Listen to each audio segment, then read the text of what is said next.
Gangsters के आतंक और बढ़ते दबदबे के बीच दिल्ली पुलिस ने तगड़ा एक्शन लिया है। इस एक्शन के तहत दिल्ली पुलिस में एक साथ 2 ऑपरेशन चलाए हैं, जिसे ऑपरेशन ईगल और कवच का नाम दिया गया है। इस ऑपरेशन में अवैध हथियारों की सप्लाई के सबसे बड़े सिंडिकेट का भंडाफोड़ किया गया है और बदमाशों को शिकंजा कस 3 दिन के भीतर 15 जिलों में 800 से ज्यादा ठिकानों पर दबिश दी गई है। इसके अलावा दिल्ली पुलिस की क्राइम ब्रांच ने कई बड़े खुलासे भी किए हैं।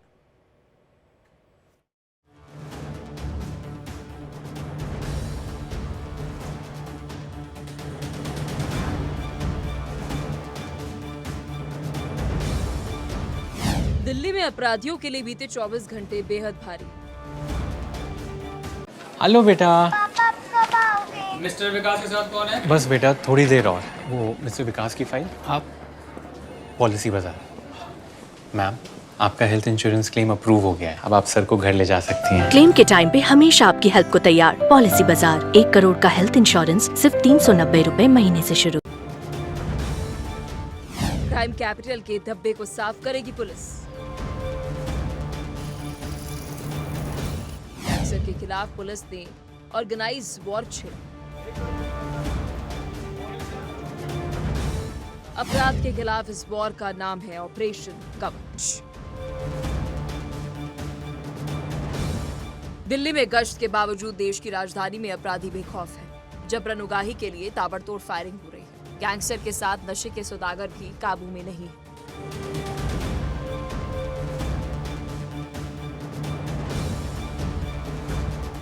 ऐसे में नशे के सौदागर और बदमाशों को पकड़ने के लिए दिल्ली पुलिस ने 24 घंटे का विशेष अभियान चलाया है और इस अभियान का नाम दिया है ऑपरेशन कवच। जी हाँ, ये एक ऐसा ऑर्गेनाइज वॉर है जो क्रिमिनल्स की कमर तोड़ कर रखती है। पूरी दिल्ली में 100 से ज्यादा बदमाशों को गिरफ्तार कर लिया गया है।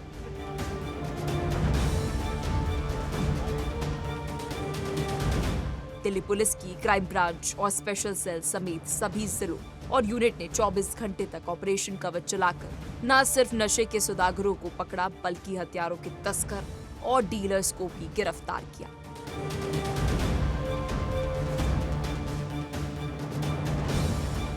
कवच ऑपरेशन के जरिए दिल्ली के 15 जिलों में 874 जगहों पर एक साथ ऑपरेशन कवच के तहत छापेमारी कर करीब 2000 लोगों को डिटेन किया। दिल्ली पुलिस क्राइम ब्रांच के मुताबिक इनमें कई ऐसे शातिर अपराधी भी शामिल हैं जो बड़े गैंगस्टर्स के संपर्क में भी थे। ऑपरेशन कवच 6.0 में दोनों तरीके के हमारे जो प्रिवेंटिव डिटेक्शंस और दूसरे एफर्ट्स थे, उसमें हमें बहुत बड़ी सफलता मिली है और हम लोगों ने एक अच्छा ऑपरेशन कामयाब किया है। टोटल 150 टीमें 150 टीम्स बनाई गई और लगातार रेड्स की गई और उस रेड्स के दौरान फोकस हमने नार्को ऑफेंडर्स पर रखते हुए और साथ साथ focus arms supply, arms running और आर्म्स रिसीवर्स पे रखते हुए एक बड़ा कैच किया है। क्राइम ब्रांच के मुताबिक पिछले दिनों दिल्ली में ताबड़तोड़ वारदात को बड़े गैंगस्टर ने अंजाम दिया था। उनमें से कई वारदातों को सुलझा लिया गया, जबकि अभी 2 ऐसी वारदातें हैं जिन्हें सुलझाने के लिए क्राइम ब्रांच की टीम लगातार इनपुट इकट्ठा कर रही है। ऑपरेशन कवच के जरिए जिन लोगों को पकड़ा गया है, उनसे कई अहम जानकारियां भी मिली है, जिन पर फिलहाल पुलिस काम कर रही है और जल्द ही इन अनसुलझी वारदातों को भी सुलझा लिया जाएगा। ऑपरेशन कवच 6.0 के दौरान बहुत बड़ी मात्रा में आर्म्स की हमने रिकवरी की है। ऑपरेशन कवच 6.0 के दौरान एम्यूनेशन की रिकवरी की है, चोरी का सामान बरामद किया है, चोरी की गाड़ियां बरामद की हैं और एक बहुत बड़ी मात्रा जो हमारा दूसरा फोकस था नार्को का, हमने NDPS एक्ट के तहत जो नार्को सब्सटेंसेस हैं उसकी बहुत बड़ी खेप पकड़ी है और 140 के करीब नार्को ऑफेंडर्स गिरफ्तार किए हैं। क्राइम ब्रांच के मुताबिक कई अपराधों में नाबालिग भी शामिल हैं, जिन्हें पकड़ा गया है। नाबालिग हर तरह की घटनाओं को अंजाम देते हैं। इस क्राइम ब्रांच के चौंकाने वाले खुलासे और अहम जानकारियां मिलने से पुलिस की नींद उड़ हुई है। इनके तार सीधे बड़े गैंगस्टर से जुड़ते हुए दिख रहे हैं। उन लीड्स पर काम किया जा रहा है।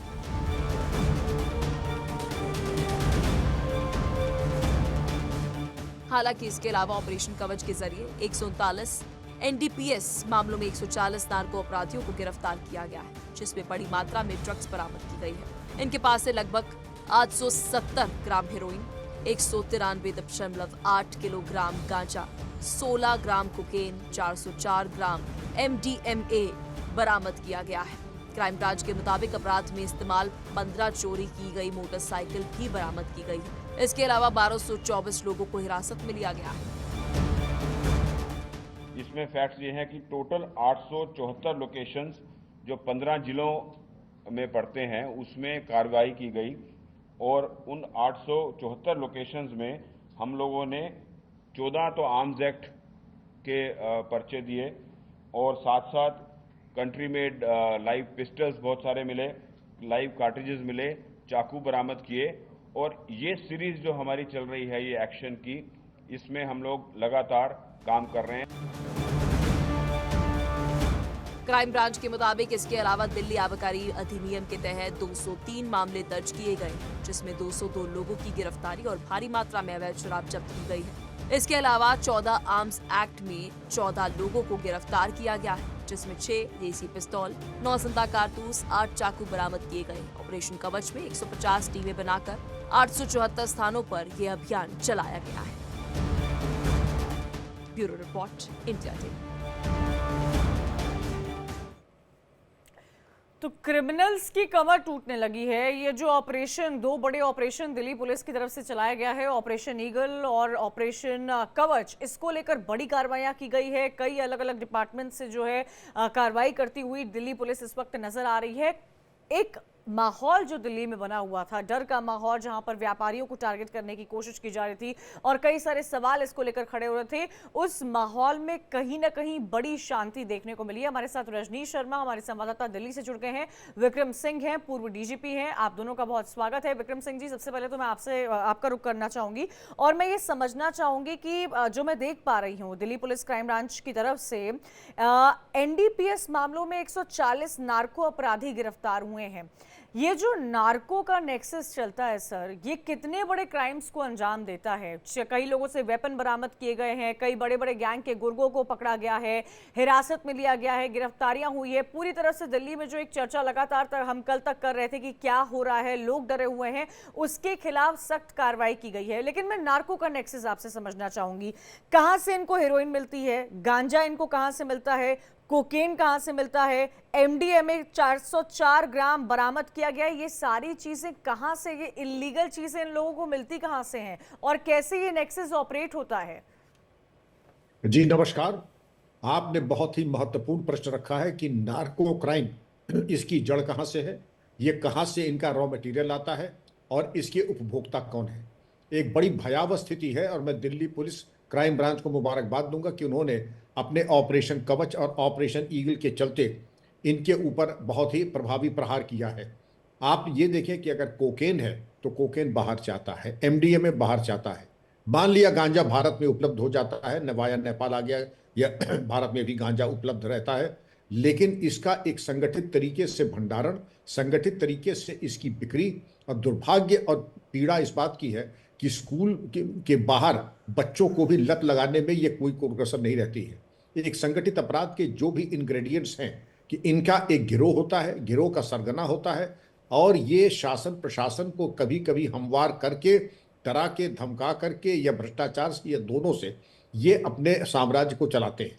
आपने देखा होगा पड़ोस के राज्य पंजाब में कितनी दुर्दशा हो गई हमारे युवा की, और ये जो आपके जिनका आपने नाम बताया, जितनी बड़ी मात्रा में ये बरामदगी है, मैं उम्मीद करता हूं कि जितना अच्छा काम इन्होंने बरामदगी का किया है, पूछताछ गहराई से करके इनका सरगना कौन है। एनडीपीएस एक्ट इकलौता एक केस ऐसा है, एक्ट है कि जिसमें सीरियल ऑफेंडर्स को सजाए मौत तक की सजा है और चल अचल संपत्ति कुर्क करने का है। लेकिन इस प्राविधान का हमने सदुपयोग होते हुए नहीं देखा है। बेहतर होगा कि जब इतना अच्छा काम उसकी संग बुनियाद पड़ चुकी है, तो अगर पूछताछ में कोई सीरियल ऑफेंडर आता है, यह जो उसकी मात्रा के ऊपर निर्भर करता है, तो उसके ऊपर 10 साल की सजा का भी प्राविधान है। तो इसके ऊपर विचार करें, चल अचल संपत्ति कुर्क करें। लेकिन आपका जो पहला सवाल है कि आखिर ये कोकेन, एमडीएमए, ये आती कहाँ से, ये पूछताछ का पहला सवाल होना चाहती है, ये आती कहाँ से, इसका भंडारण कहाँ है। आपकी मदद के लिए क्या कोई पुलिस और एक्साइज के अधिकारी भी हैं जो आपकी प्रत्यक्ष या परोक्ष सहायता करते हैं? उनका भी खुलासा करें, उनके ऊपर भी मुकदमे लिखें और उनको भी जेल भेजें, क्योंकि ये संभव नहीं है कि इतने बड़े स्तर पे इतना बड़ा अपराध विक्रम केवल जी, ये छोटे मोटे। जी विक्रम जी, मैं ये भी आपसे समझना चाहूंगी, चलिए कोकेन का आपने जिक्र किया, हेरोइन का जिक्र किया जा रहा है, लेकिन गांजा अमूमन इजीली अवेलेबल रहता है। आप सिर्फ पंजाब की बात नहीं की जाए, अलग स्टेट में भी कितनी खबरें हम पढ़ रहे होते हैं, गांजा के पेड़ दिख रहे होते हैं, कैसे लोग प्रोड्यूस कर रहे हैं। आम जो युवा जिनकी उम्र किताब लेने की होनी चाहिए, काम करने की होनी चाहिए, नौकरी की होनी चाहिए, वो अपने पूरे इस युवा अवस्था को बर्बाद करते हुए गांजे में डूबते नजर आ रहे हैं। तो अगर खबरों में ये है सर कि गांजा इजीली अवेलेबल है, तो क्या इस नेक्सस को पूरी तरह से तोड़ने में अधिकारी कामयाब नहीं हो पा रहे हैं? वो कौन सा लूप होल है जो बीच में कहीं टूट जाता है? क्यों इतनी इजी अवेलेबिलिटी है गांजा की मार्केट में सर? आपके सवाल का पहला भाग, दुर्भाग्य ये है कि इसमें बड़ा अच्छा व्यापार मॉडल दिखाई पड़ रहा है। अभी आपने पढ़ा होगा, परसों ग्रेटर नोएडा में एक सज्जन अपने फ्लैट में गमलों में ये पौधे उगा करके गांजा पैदा कर रहे थे।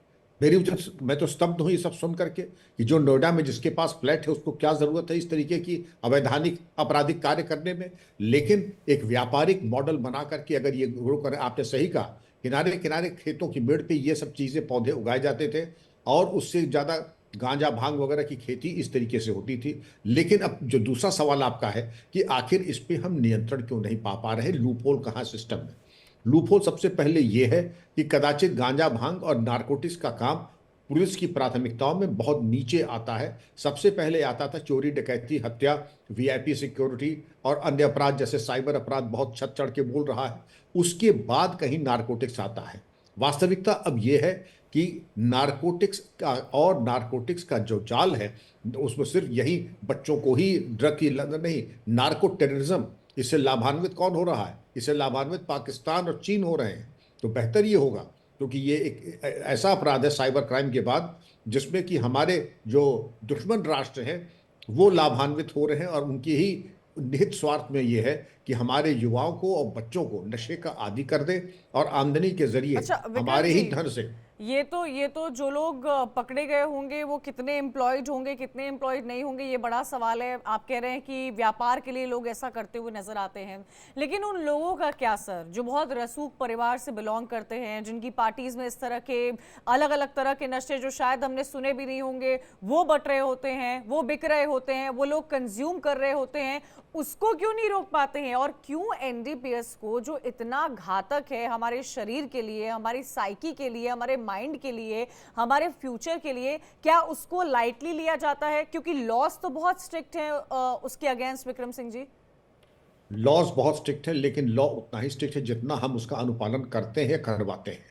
दिखाई ये पड़ रहा है, आपने कहा कि जो पार्टीज है, आपने सांकेतिक का मैं स्पष्ट कहता हूं, जो रेव पार्टीज होती हैं, मैं तो खैर एक मेरी उम्र है, उम्र का तकाजा भी है, लेकिन जो बच्चे टेक सेवी होते हैं उनके अपनी अपनी साइट्स होते हैं और वो नेट पे जाके ढूंढ लेते हैं कहाँ रेव पार्टीज के इनवाइट्स आते हैं, बार कोड मिलता है, ओटीपी मिलता है, पासवर्ड मिलते हैं, उसके जरिए वो पार्टी में जाते हैं, नशे के आदी हो जाते हैं। और जब पकड़े जाते हैं फार्म हाउसेस पे दिल्ली में और एनसीआर में, तो मालूम ये पड़ता है कि मर्सिडीज और बीएमडब्ल्यू गाड़ियों पे बड़े घर के बच्चे बच्चियां आकर के इसका सेवन करते हैं। और इससे ज़्यादा त्रासदी क्या हो सकती है कि घर का बिखराव, बच्चों का भविष्य अंधकारमय और धन का दुरुपयोग तो जो है ही है। अब वही बात आती है कि क्या पुलिस में सामर्थ्य नहीं है?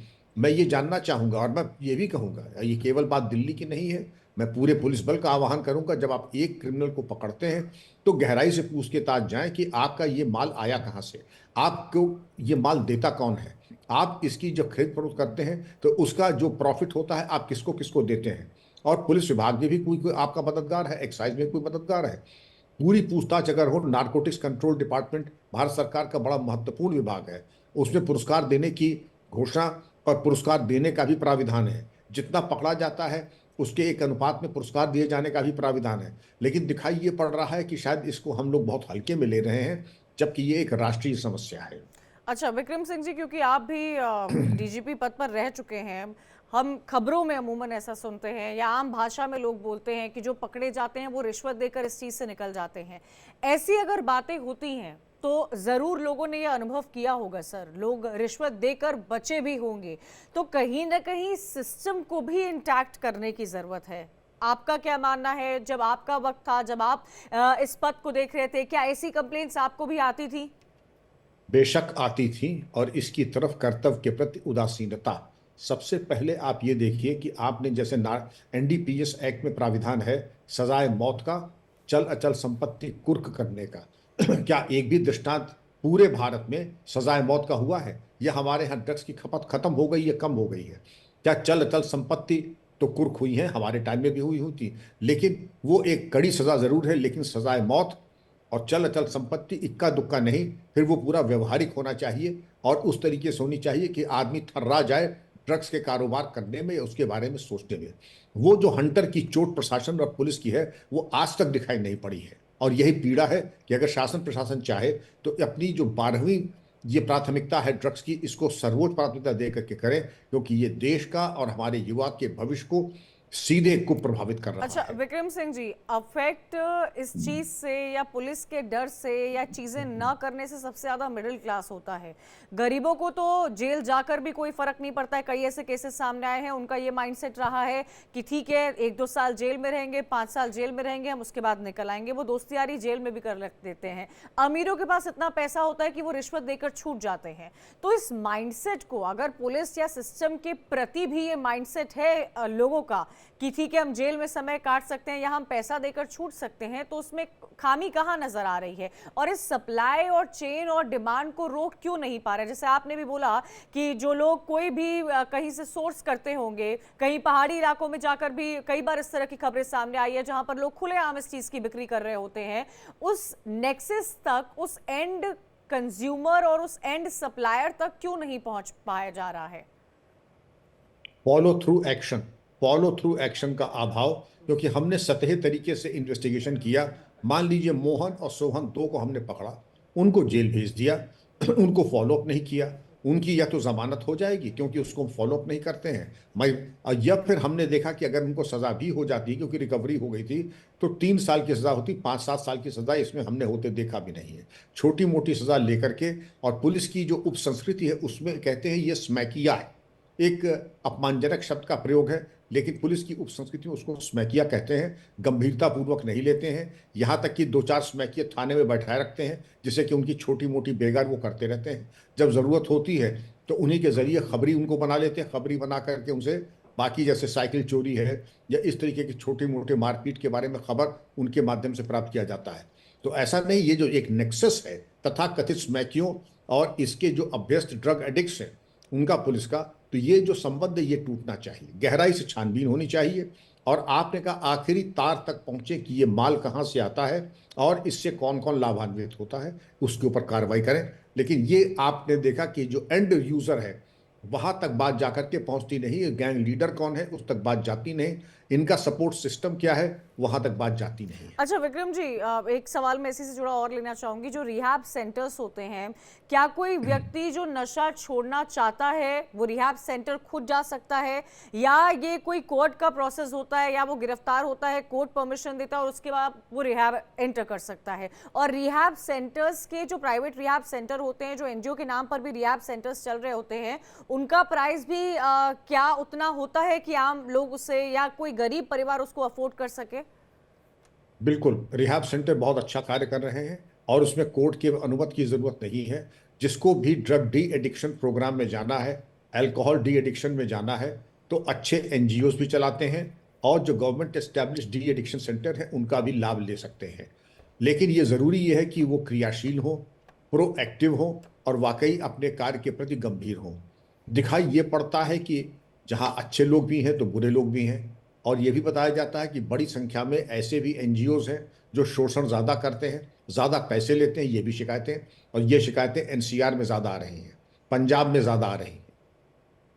ठीक है, रजनीश भी लगातार हमारे साथ जुड़े हुए। रजनीश, 24 घंटे में जो दिल्ली पुलिस ने 2 बड़े ऑपरेशंस कर दिखाए हैं, उसकी हर तरफ सराहना की जा रही है और होनी भी चाहिए, क्योंकि लंबे समय से हम और आप इसी बात पर चर्चा कर रहे थे कि देश की राजधानी दिल्ली में इस वक्त डर का माहौल है। बिजनेस ओनर्स जो है वो डरे हुए हैं। कई हमने रिपोर्ट्स भी दिखाई थी सदर बाजार से कि क्या उनका हाल है, लोगों में डर है, संशय है, उनके परिवार वालों पर भी काफी चिंता लगातार मंडरा रही थी। लेकिन क्या कार्रवाई की गई है? क्रिमिनल्स कितने पकड़े गए हैं? क्या कुछ पूछताछ अभी चल रही है? और ऑपरेशन में आगे क्या हो सकता है? देखिए, अभी तक 24 घंटे में 12 नवंबर को जो है वो ये ऑपरेशन शुरू किया गया था शाम तकरीबन 5 बजे, और 13 नवंबर तक ये जो है ऑपरेशन वो चलाया गया, यानी 24 घंटे चलाया गया। मैं आपको बताऊं, इस 24 घंटे में 800 से ज्यादा जगह पर छापेमारी की गई और डिटेन और गिरफ्तारी दोनों मिला के तकरीबन 2000 लोगों को पकड़ा गया। ये बहुत बड़ा जो है वो संख्या है। 2000 लोगों को पकड़ा गया है, जिसमें नाबालिग भी शामिल हैं, बालिग भी शामिल हैं, और जो एक अधेड़ उम्र के लोग हैं वो भी शामिल है। ये तमाम लोग वो जो है ये तीनों जो एज सेक्शन है, ये तीनों एज सेक्शन मिलके क्राइम कर रहे थे। आप जैसे नार्को क्राइम की बात कर रहे हैं, नार्को टेररिज्म की भी बात यहाँ पे होनी चाहिए। नार्को टेररिज्म के जरिए भी दिल्ली में अपराधी जो है वो अपने अपराधों को अंजाम दे रहे थे। जिस तरीके से क्राइम ब्रांच ने 24 घंटे में 800 से ज्यादा जगह पर छापेमारी कर तकरीबन 2000 लोगों को डिटेन और गिरफ्तार किया है। इसमें साफ तौर पे क्राइम ब्रांच का ये कहना था कि ये ऑपरेशन कवच जो है वो पार्ट 6 था। अभी 7वां पार्ट भी चलाया जाएगा, लेकिन वो इंस्टेंटली अचानक चलाया जाएगा ताकि जो अपराधी हैं उनको संभलने का मौका ना मिले।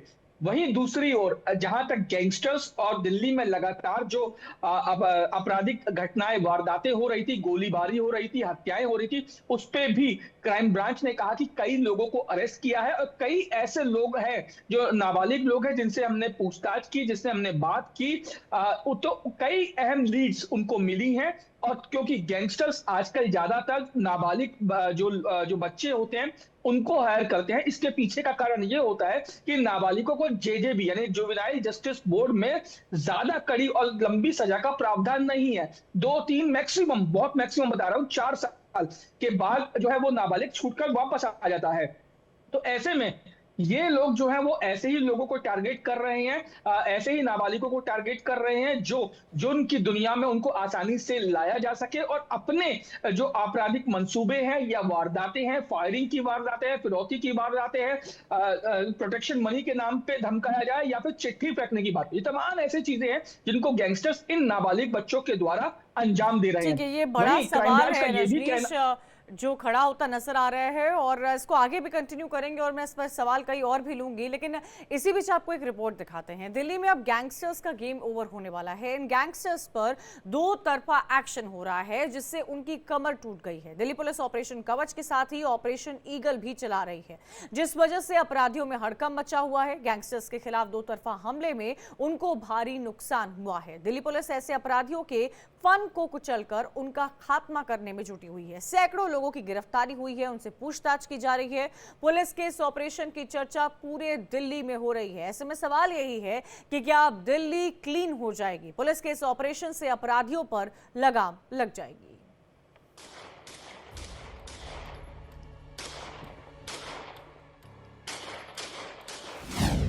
दिल्ली में गैंगस्टर्स का गेम ओवर।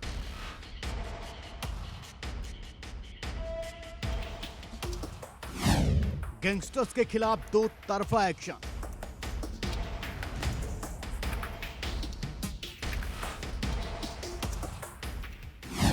अब क्रिमिनल्स की टूटने लगी कमर। ईगल और कवच से सेफ होगी दिल्ली। पिछले कुछ दिनों से गैंगस्टर ने दिल्ली को दहला दिया है। एक के बाद एक शूट आउट से पूरी दिल्ली दहशत के साए में है। दिल्ली में अभी कुल 11 गैंग सक्रिय हैं जो पुलिस को चुनौती देते नजर आ रहे हैं। लेकिन अब दिल्ली पुलिस इन्हीं गैंगस्टर्स को ठिकाने लगाने में जुट गई है। गैंगस्टर्स के खिलाफ दिल्ली पुलिस 2 बड़े ऑपरेशन चला रही है, जिससे गैंगस्टर्स में खलबली मच गई है। पुलिस ने एक साथ 2-2 अभियान से बदमाशों के खिलाफ नकेल कसने और उन्हें दिल्ली से दूर करने का जो प्लान बनाया है, उसकी पूरे शहर में चर्चा हो रही है। ऑपरेशन कवच और ऑपरेशन ईगल के एक साथ चलाने से गैंगस्टरों में हड़कंप भी मच गया है। दिल्ली पुलिस ने जो ऑपरेशन कवच 6.0 चलाया है, उसमें शूटर्स के जरिए दिल्ली वालों को डराने और धमकाने की साजिश रचने वालों के सहयोगियों पर भी पुलिस का डंडा चला है। दिल्ली पुलिस की कार्रवाई में गैंगस्टर्स के ठिकानों और उनके गैंग से जुड़े गुर्गों पर दिल्ली पुलिस ने बहुत बड़ा एक्शन लिया है। इस ऑपरेशन के तहत पुलिस ने छापेमारी करके नशे के कारोबार पर भी शिकंजा कसा है। इस तरह दिल्ली पुलिस ने अपराधियों गैंगस्टर्स पर अपने प्रचंड प्रहार में बीते 24 घंटे में करीब 2000 क्रिमिनल्स पर शिकंजा कसा है। पुलिस की इस कार्रवाई का असर भी दिखाई देने लगा है। पुलिस का मकसद है कि गैंगस्टरों पर पूरी तरह से लगाम लगा दिया जाए या फिर उन्हें शहर छोड़कर भागने पर मजबूर कर दिया जाए। ऐसी खबर है कि ऑपरेशन कवच के मुताबिक gangster Lawrence Bishnoi, Kaushal Chaudhary gang, Himanshu Bhau gang, Kala Jathedi, Hashim Baba, Chhenu gang, Gogi gang, Neeraj Bawana, Tillu Tajpuriya gang से जुड़े एक्टिव और वांटेड बदमाशों के ठिकानों पर छापेमारी हुई है। दिल्ली में पिछले दिनों हुई रंगदारी फायरिंग और बढ़ते अपराध के मामलों को देखते हुए दिल्ली पुलिस ने ऑपरेशन कवच की शुरुआत की थी, जिसका जमीन पर असर दिखाई देने लगा है। दिल्ली पुलिस को पूरी उम्मीद है कि ऑपरेशन कवच से दिल्ली में हो रहे अपराधों पर लगाम लगेगी और साथ में विदेश से दिल्ली एनसीआर में अपने गैंग को ऑपरेट कर रहे गैंगस्टर पर भी काफी असर पड़ेगा, क्योंकि वो लोकल क्रिमिनल उनके लिए स्लीपर सेल के साथ साथ अपराध को अंजाम देने वाले गुर्गे भी बनते हैं। दिल्ली में गैंगस्टर्स के बढ़ते दबदबे के बीच दिल्ली पुलिस ने जो दूसरा बड़ा एक्शन लिया है, उसके तहत दिल्ली पुलिस के चलाए खास ऑपरेशन को ऑपरेशन ईगल नाम दिया गया है। इस ऑपरेशन में अवैध हथियारों की सप्लाई के सबसे बड़े सिंडिकेट का भंडाफोड़ किया है। पुलिस ने अपने स्टेट एक्शन में 18 बदमाशों को दबोचा है। दिल्ली पुलिस की क्राइम ब्रांच के मुताबिक जांच में ये बात सामने आई है कि गाजियाबाद की डासना जेल में बंद गैंगस्टर मदन दिल्ली और एनसीआर में हथियारों की खेप सप्लाई कर रहा है। इस इनपुट के बाद हुए एक्शन में अब तक गिरफ्तार बदमाशों से 7 सेमी ऑटोमेटिक राइफल, 8 देसी कट्टे, 1 कंट्री मेड राइफल और 33 जिंदा कारतूस बरामद किए हैं। अब इन दोनों ऑपरेशन से दिल्ली में अपराधियों में हड़कंप मच गया है। दिल्ली के लोगों की नजर भी इस ऑपरेशन पर टिकी है कि क्या पुलिस के इन दोनों ऑपरेशन के बाद दिल्ली में गैंगस्टरों का खात्मा हो जाएगा। इसमें कोई दो राय नहीं है कि इन ऑपरेशनों से अपराधियों और गैंगस्टरों की कमर टूट गई है। उम्मीद यही की जा सकती है कि गैंगस्टर्स के खिलाफ दो तरफा हमले से उनको भारी नुकसान हुआ है। दिल्ली पुलिस ऐसे अपराधियों के फन को कुचलकर इन्हें खत्म करने की कोशिश में लगी है। अब देखना होगा पुलिस को कितनी कामयाबी मिल पाती है। क्या गैंगस्टर्स अब पुलिस के खौफ से मान में छिप जाएंगे या फिर वो अपनी उपस्थिति को दर्ज करने और अपनी दहशत को कायम रखने के लिए पलटवार करेंगे। Bureau report, India daily.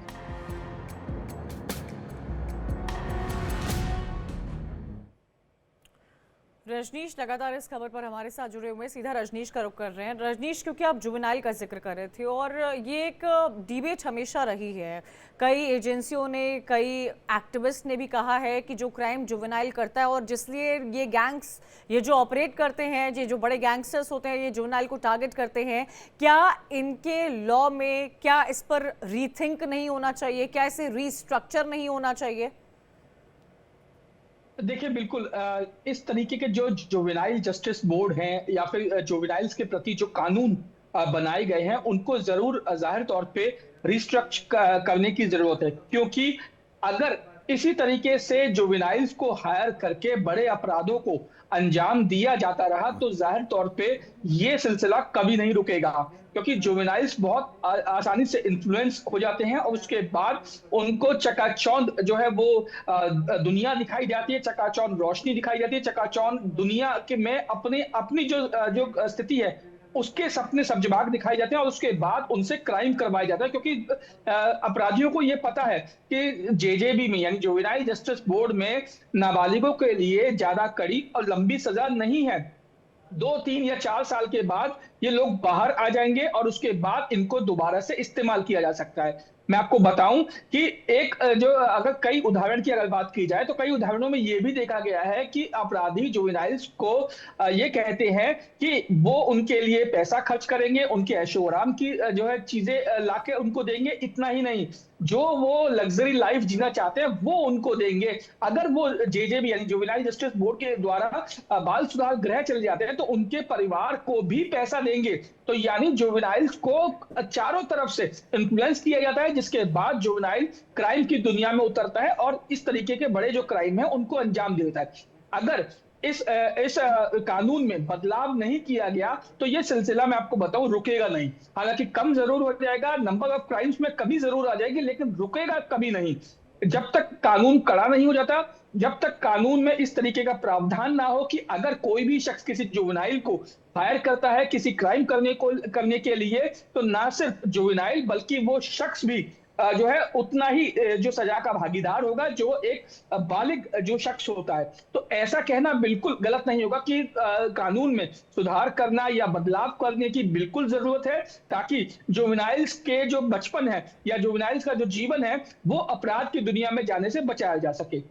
बिल्कुल रजनीश, और इसी को लेकर देखिए चर्चा होना ज़रूरी भी है। मैं ये भी समझना चाहूँगी कि दिल्ली पुलिस की तरफ से जो 2000 क्रिमिनल्स पर लगाम लगाने की कोशिश की गई है, कुछ को हिरासत में लिया है, वेपन्स भी कई सारे बरामद किए गए हैं। रजनीश, वो वेपन्स कहाँ के थे, कौन उसका सरगना था, कौन इसे लाता था, कौन इसे डिस्ट्रीब्यूट करता था, कैसे जेल से बैठकर वेपन का इतना बड़ा कारोबार चल रहा था, इस पर भी थोड़ी लाइट थ्रो कीजिएगा। देखिए, आज जब दिल्ली पुलिस की क्राइम ब्रांच ने प्रेस कॉन्फ्रेंस कर इन तमाम चीजों की जो है वो जिक्र किया है, और चाहे ऑपरेशन कवच या ऑपरेशन ईगल, तो मेरा उनसे सवाल ये था कि जो ये हथियार जो जुवेनाइल्स के पास या जो 2000 लोगों को आपने डिटेन और अरेस्ट किया है, दोनों मिला के जो आपने कार्रवाई की है, इनके पास हथियार आए कहां से? तो उनका ये कहना है कि अभी वो लिंक उनको मिले हैं, वो लिंक को जो है वो कनेक्ट करना है, उसके बाद ये साबित हो पाएगा कि ये हथियार किसके मार्फत इन लोगों के पास पहुंचे। हालांकि कई लोगों के पास से चाकू, देसी कट्टे और कईयों के पास से तो सेमी ऑटोमेटिक पिस्टल तक बरामद हुई है, कारतूस बरामद हुए हैं। तो आप सोचिए कि लोगों के पास हथियार मौजूद हैं, गोलियां मौजूद हैं, बस इंतजार किया जाता है तो किसी अपराधी द्वारा उनको हायर करके अपराध को अंजाम देने के लिए जो है मोटिवेट करने को लेकर। फिलहाल दिल्ली पुलिस की क्राइम ब्रांच का यह कहना है कि हथियार जो है वो दिल्ली के बाहर से दिल्ली में लाए गए थे। हालांकि समय समय पर ऐसे जो हथियार डीलर्स को गिरफ्तार भी किया जाता है, और इस ऑपरेशन कवच और ऑपरेशन ईगल के दौरान भी कई हथियारों के डीलर्स और डिस्ट्रीब्यूटर्स को भी गिरफ्तार किया गया है। लेकिन अभी उनका यह कहना है कि अभी इनके लिंकेज जो एनसीआर या दूसरे राज्यों में या दूसरे शहरों तक फैले हुए, उनके लिंकेज को अभी करेक्ट करना है। उसके बाद यह पता चल पाएगा कि जो सोर्स है, जो मेन सोर्स है, जहां से इन हथियारों को लाया गया था, जहां से प्रोक्योर किया गया था, वो आखिर कहां पे है। इस चीज में उनकी जांच चल रही है और इसके बारे में ज्यादा जानकारी देने से उन्होंने साफ इनकार कर दिया कि अगर ये जानकारी अभी मीडिया में आती है तो ये लोग भाग जाएंगे। तो इनको पकड़ना बहुत जरूरी है, इसीलिए लगातार इस तरीके के जो ऑपरेशन है वो चलाए जाते रहेंगे और चलाए जाते रहे हैं। ठीक है, बहुत बहुत शुक्रिया रजनीश जानकारी देने के लिए। तो देखिए, दिल्ली में 2 बड़े ऑपरेशंस चल रहे हैं, ऑपरेशन ईगल और ऑपरेशन कवच। बड़ी कार्रवाई दिल्ली पुलिस की तरफ से यहाँ पर की गई। एक छोटा सा ब्रेक, जल्द हाजिर हो रहे, खबरें लगातार जारी हैं।